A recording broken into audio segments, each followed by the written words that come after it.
Hi there, and thank you for joining me today as we study God's Word together. We're in the book of Psalms for a while now. You know, if you've ever been away from home for a long time, then you've probably felt the ache of homesickness. Distance has a way of magnifying our longings, of sharpening our sense of what we miss. In Psalm 42, verse 6, the psalmist confesses, "My soul is downcast within me. Therefore I will remember you from the land of the Jordan, the heights of Hermon from Mount Mizar." Here the psalmist names his condition very clearly. He says, "My soul is downcast."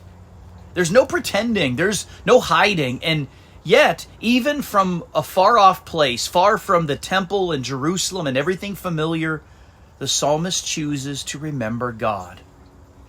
Geographically, the psalmist is far north in the regions of the Jordan River and of Mount Hermon. But spiritually, he feels distant too. But here's the key. Even in the distance, he remembers. He clings to God, not because he feels close to God, but precisely because he feels far away from God. This shows us something very important. Faith is not the absence of discouragement. It's the choice to remember and trust God in the midst of it. You know, we all go through seasons where God feels distant, when worship feels dry, when prayer feels empty, and hope even feels far away. In those moments, Psalm 42, verse 6 invites us to do what the psalmist did. Remember. Remember God's faithfulness. Remember God's promises. Remember God's presence, even if we don't feel them.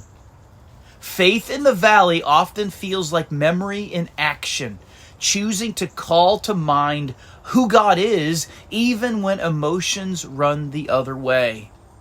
So if your soul feels downcast today, don't give up. Remember the Lord.